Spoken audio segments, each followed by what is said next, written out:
Well, folks, thank you for tuning in today. I say this every episode, but I've got a very special guest, and you might say he needs no introduction, but I thought that's kind of rude if I don't introduce him. So, ladies and gentlemen, this is Ron MacLean. Hey, Andrew, it's funny when I do Hockey Night in Canada, which is 34 years of saying, hey, tonight's a big game. And I think, gosh, how can I say tonight's a big game for the 1 millionth time and make it fresh? So I'm glad I'm one of your many special guests. Yes, absolutely, and also for those checking out our Sports Nut Central podcast, this is an episode number 5, of course, here with Ron, and it's kind of a play on words, Ron, the name of our podcast, because I had to talk to the guys about it. It's called Sports Nut because we're nuts about sports. Right. Kind of a play on words with Sportsnet, but not to copyright infringe there. Yeah. Oh, So I think Gene Principe has taken the job. I, I actually started the pun thing because Grapes, obviously, on the Coach's Corner segment would rattle on for the 6 minutes. And there was a little bit of tension, goes without saying. And I just thought the easiest way to kind of flip the script and make us maybe smile was the pun at the end, which became a bit of a bane of my existence. And I think a lot of the viewers' existence as well, because they can be irritating. But if they're good enough for Shakespeare, they're good enough for you and me. agreed. And actually, one of my good friends, big hockey fan, is a local comedian, and he's known as the pun master. So I'll have Oh, to introduce you two one of these days yeah, because you guys would be like this, I'm sure. good. Yeah.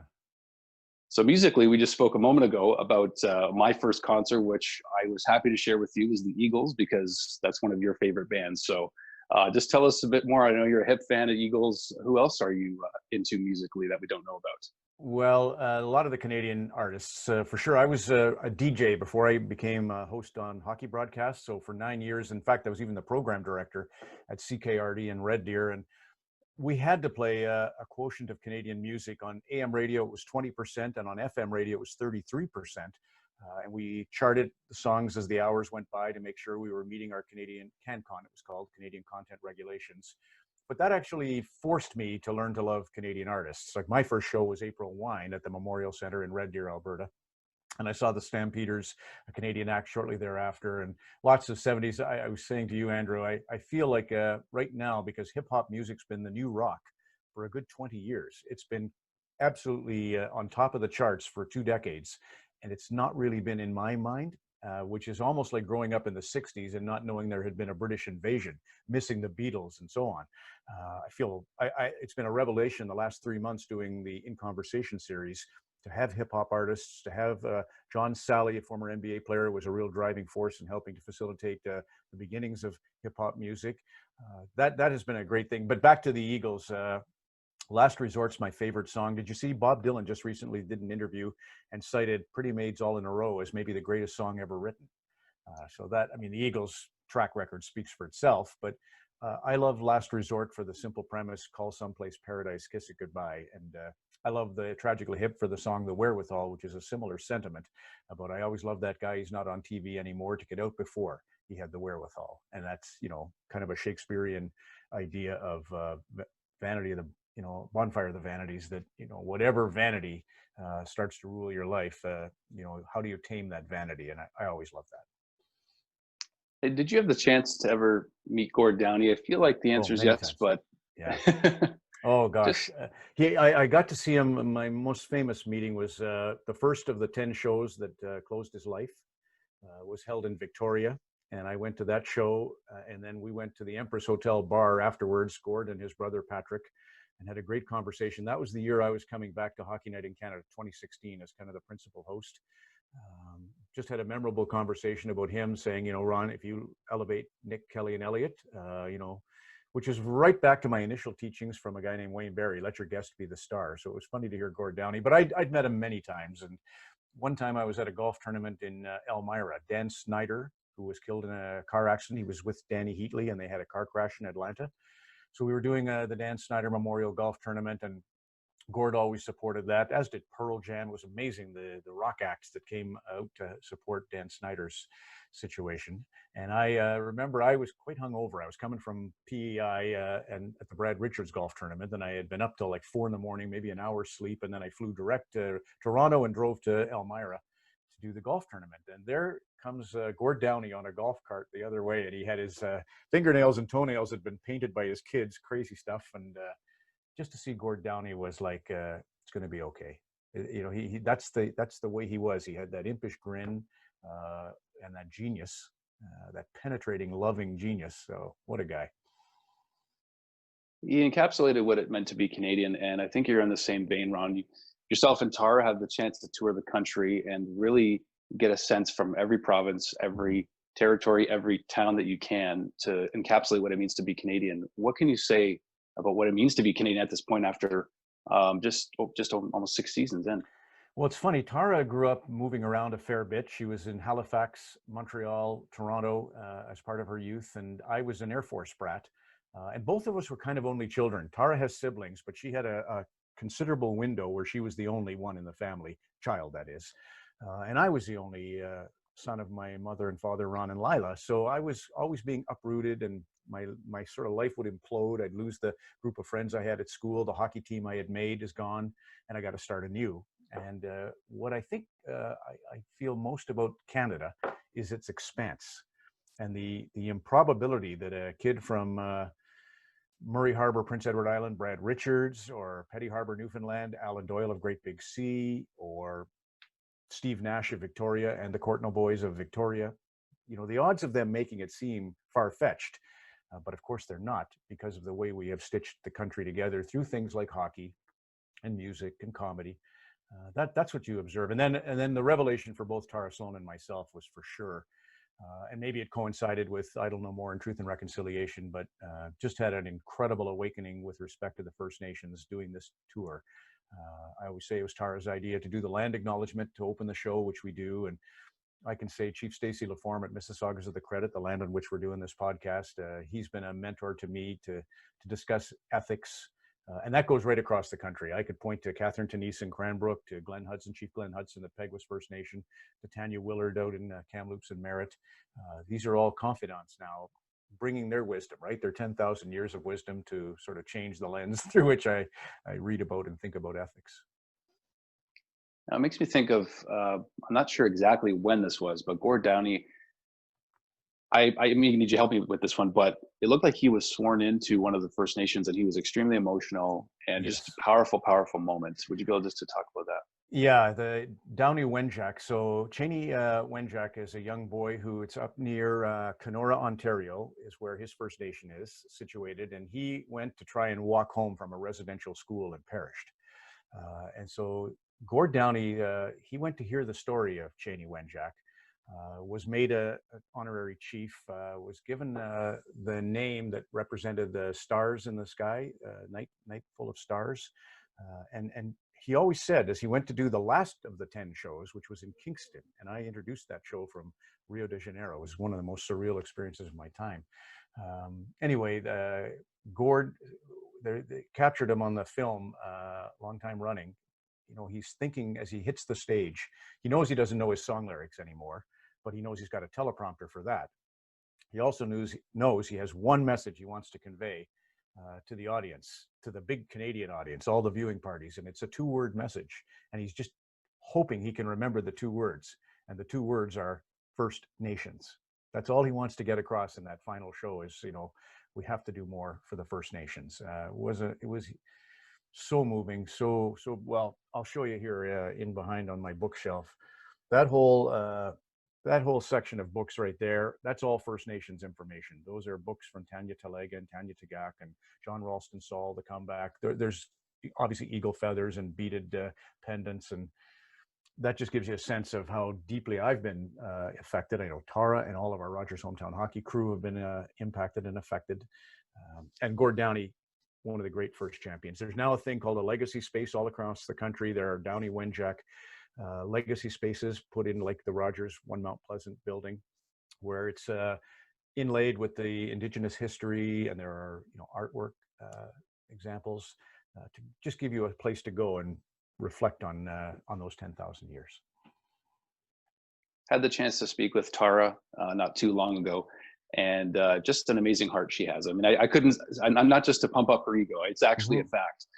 What a sweet, sweet individual she is. And how did your relationship come about working with her, and how is that dynamic Well, unfolded? it's the craziest thing. Gord Cutler was a producer at Hockey Night in Canada. He had just come into the job, and Scott Moore had wanted to create this hometown hockey idea.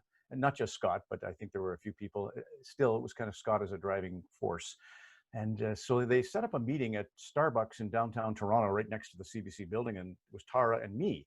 And I got there and was kind of, making conversation and wondering, well, when is Gord Cutler going to arrive? And or Scott Moore or somebody connected to this concept of Rogers Hometown Hockey, which was new to the two of us. Tara had approached Scott when she first heard about this idea and said, I would be interested in hosting. So I think what the two of those guys, Gord and Scott, were doing was setting up a coffee between Tara and me to see if we could tolerate one another, I guess.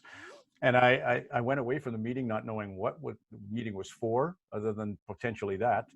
And that's how it started, very innocent. But like you're observing there, her heart was immediately available to see. And honestly, her background, rock and roll singer, so her connection to the emotional heart, that's how you connect in rock and roll, with, reflecting the heart. Her education, her work as a host in television gives her the technical excellence. And then her background is a combination of Judaism and Buddhism. So she's bringing a lens again of penetratingly interesting takes on love and awakening and activity. The purpose in her life, the service of her life, is quite fascinating to watch, for sure. And it's just cut out for anything she does, of course, but it's certainly cut out for Rogers Hometown Hockey. I found it kind of surreal yesterday because I haven't been able to tune into every episode, but I did tune in yesterday to her meditation for those who can't sit still. And sure enough, you were her guest. So I was able to partake with the both of you. And I got to tell you, it was such a beautiful thing to not even have you guys know I was there, or anybody else, maybe to a degree, but how connected it felt. Yeah, I won't look at the thing when I do those meditations because it's a crawl, right? Like you would have on Instagram comments and such. I think, well, how can I, clear my head if I'm looking at that?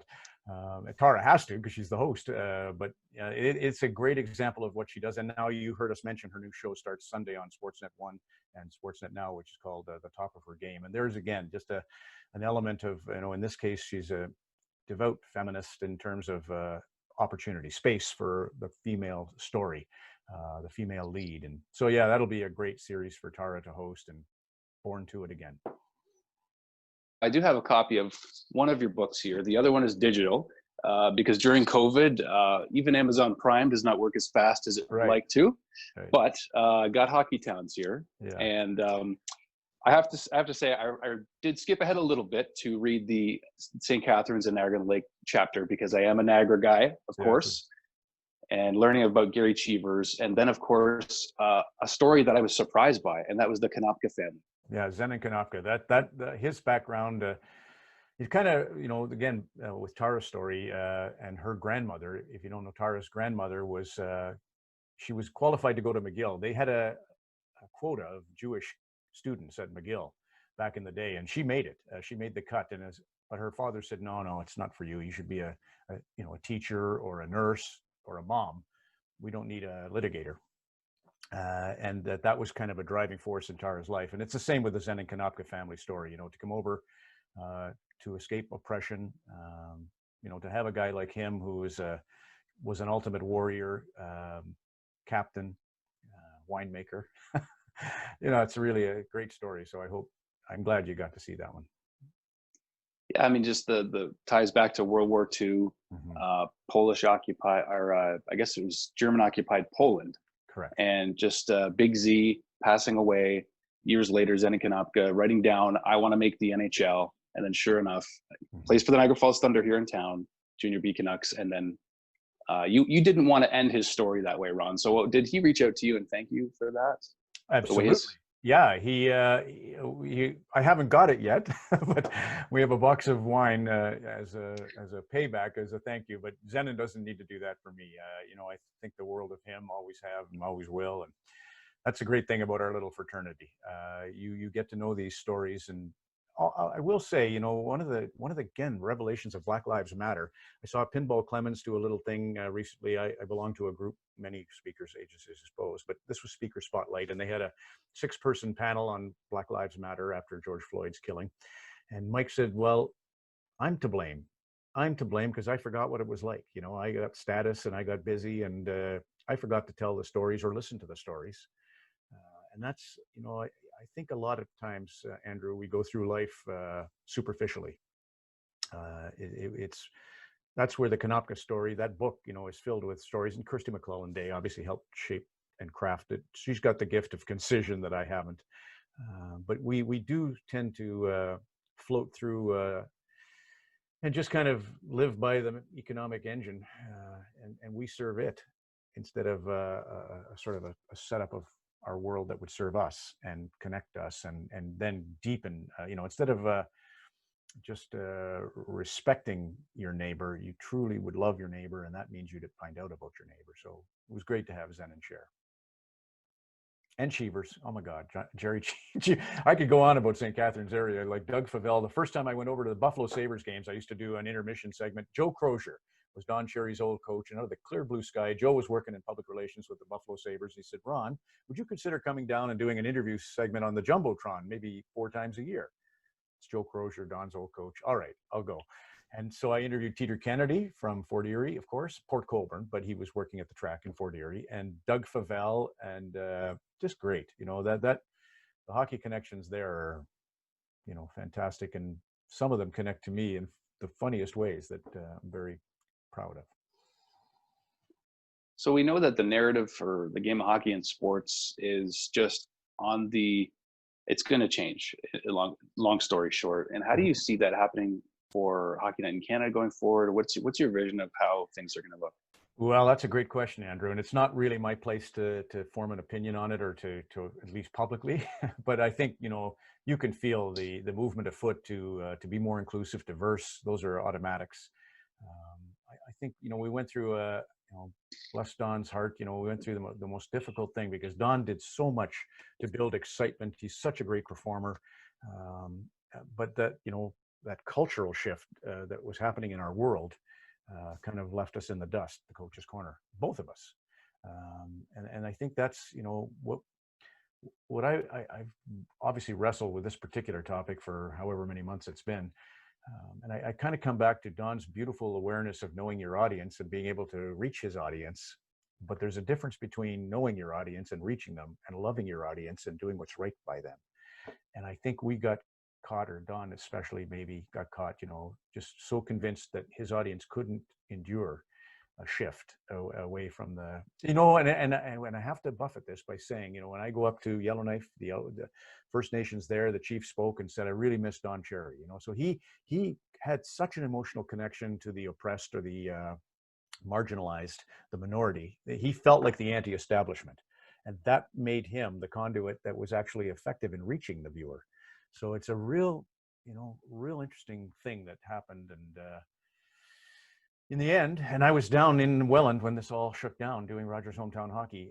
In the end, Don had a chance to say sorry, and we move on, but he didn't want to. He just felt like that was, at this point in his life, as he said to me, you did what you had to do, Ron, and I did what I had to do. And hasn't affected our love affair, but it's obviously affected the path of Hockey Night in Canada. And that's all part of the transformation I spoke of earlier, is how do we become something more inclusive? Because it's a big country. We did well connecting it when it was kind of that colonial, French English, but we're more than that, and we need to be that on Hockey Night as well. Well, your message to him afterwards on I guess what we'd say is the last installment of Hockey Night in Canada was beautiful. You're declaring your love for him. Mm-hmm. That was a beautiful thing. And I think the nicest thing Don ever said was in the forward to Cornered. I read that, and my gosh, that was probably one of the nicest things I've ever heard him say about you, was on paper. So that was beautiful too. Yeah, we will be for forever, right? That's 34 years of fun. We'd sit and watch, and it's funny watching Trump right now in the Donald Trump, President of the United States. I watched his rally in Tulsa, and he's given it to the media, and you know who that could be, right? It's just they're cut from the same cloth of resonating with who they need in order to succeed, and it's not to judge. I mean, that's the biggest, Don always said, oh, Ron, you live in the land of Billiken. Billiken was a doll that came out in the early 1900s out of St. Louis, Missouri, and it was the god of how things ought to be. And he always said, you're living in that land of Billiken, the world as it should be. That isn't how it is. You are as you're perceived to be. Now shape up. And who could be mad at that, right? Well, this week you've got a couple episodes of In Conversation coming up, and we've got some action in the NHL world. The draft coming up this Friday. So just talk about what you guys might have planned for the episode if you can.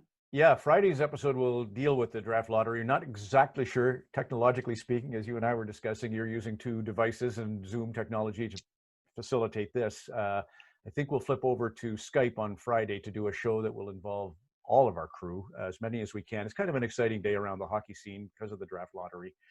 So my goal is that I interview Bettman and Fear, Gary Bettman and Donald Fear, obviously representing the Players Association in the league. Maybe Jeff and Elliot interview some of the principals like Jason Lafreniere or Quentin Byfield and Pierre Dorion.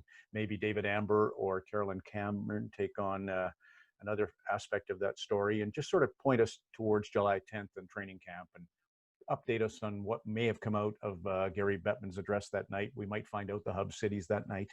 So we're kind of on a high alert, not knowing if it'll be a newsworthy day or not, you know. So that's the plan for Friday. And then Wednesday show will be really the last of the In Conversation series, because I'm going to stop the series to start to apply myself to NHL training camp and the resumption of play.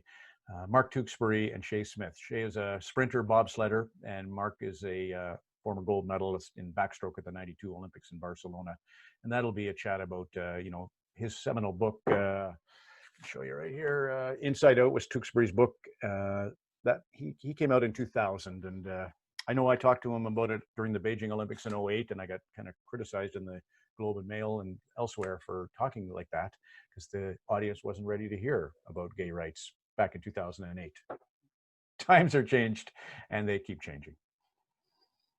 Well, I think love has to be at the center. That's just, in my opinion, that's number one. Yeah. Now, in regards to the draft here, we'll kind of wrap up quickly here, Ron. Now, I'm not one for predictions usually. I think we have a little fun with predictions, but I think the Buffalo Sabres could use a dynamic duo, just like there are all over the place. And I've just been thinking about it a lot, and I wanted to run it by you.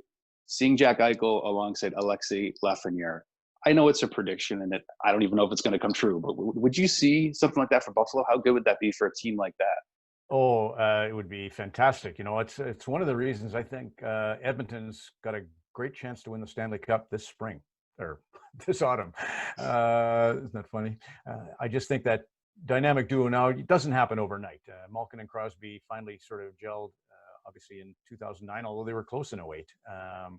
So that strength of a 1-2 punch is like Messier, Gretzky through the history of, you know, Fedorov and Yzerman. Forsberg and Sakic, you can kind of see that as the force that next to goaltending is most important. So it would be a great get. I think Ottawa obviously has designs on that potentiality as well. And whoever doesn't get Lafreniere, who's a winger, that's one interesting aspect to it. Quentin Byfield is a force too. So, but yeah, that would be, Buffalo needs it. Kevin Adams needs it. It's a deep draft. It's a very, very deep draft, according to a lot of the experts out there. One more random question for you today. I was curious because we talk music and, you know, a lot of the things around Canada, but never heard you talk about movies. So what's your favorite movie if you have one, or you can list a couple? Yeah, I since you mentioned love earlier there, I like Casablanca. That seems to be the romantic flick for all time. I like, you know, I got kind of into The Godfather and Scarface and all the mob movies that were out in the 70s and 1980s. More recently, oh boy, I should be able to give you something recent because I've watched a lot of. Carrie and I have been drawing movies out of a hat, and probably have watched 30 movies over the 90 days of COVID-19. I just like anything Brad Pitt has done. I think, you know, Inglourious Bastards is one of my favorite performances by Pitt. But yeah, he's a funny. You know, I should resent him for his good looks and everything else, but I think he's a brilliant performer and. Yeah, probably anything Pitt's in would be what I would recommend. You've seen Shawshank Redemption, I take it? Oh, it's just a wild guess. Yeah, of course. You know, a neat story about that is Morgan Freeman, when Brad Richards, who's, you know, I've only befriended two players when they were in the midst of their careers, where I communicated, you know, I try to stay away and stay clear of polluting my mind and starting to favor storytelling in a direction, or be afraid to say something critical if the case occurs. But Brad Richards is one. And when they were trying to get him to be a Los Angeles King, Morgan Freeman narrated the video. Kobe Bryant appears on camera saying, Brad, you'll love it here in Los Angeles. But Morgan Freeman, imagine, does the narration of this. And Gretzky appears, and they have Glenn Fry of the Eagles with a guitar for Brad. They went, like, you can't believe the lengths they went to try to get him to be LA. But he signed in New York because his parents in PEI could see his playoff performances. Too tough for two lobster fishermen to be up, because lobster fishermen in PEI have their season at the same time as the Stanley Cup playoffs. But yeah, well, anyway, what was your thing about Shawshank Redemption? That's your favorite? It's actually my dad's, so I had to put that out there for him today because I know Oh, he was super excited. He was really excited for me to chat with you, so yeah, I felt like he would appreciate that. And I do love the movie as well, but yeah. there was something about it. I'm like, you're close to my dad's age, and I thought maybe you would appreciate that film as well. So, Do love that film. Yeah, it's brilliant. well, Ron, thank you so much for taking the time as part of Sportsnet Central, but also just for chatting with myself. And can't thank you enough for taking the time. And we can't wait to see you hosting Hockey Night in Canada, of course, again, very shortly. All right, Andrew. Thank you, and good luck with the podcast. Keep up the great work yourself.